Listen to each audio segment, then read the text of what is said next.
What's up, everyone? Welcome back to the Analytics Guy, and I'm welcoming you all into 2018. This is the first video that we have of the new year. We've been dark for a few months, just trying to figure out what exactly is best for this channel, for giving you guys the information and the tools that you require to succeed.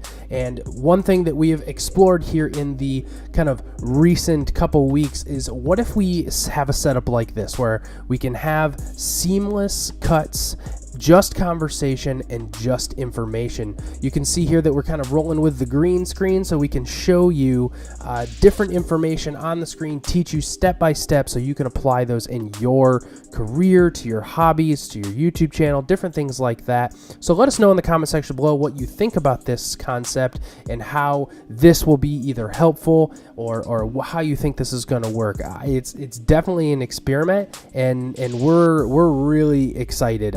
I'm excited to share more content for you guys. We have lots and lots of video ideas to come at you with here in the next few weeks and then on. So we love you all. Thank you so much. Share these videos, share this channel with as many people as you can, because we want to grow this channel and help out as many people as we can. So thanks a lot, guys, and we will see you in the next video.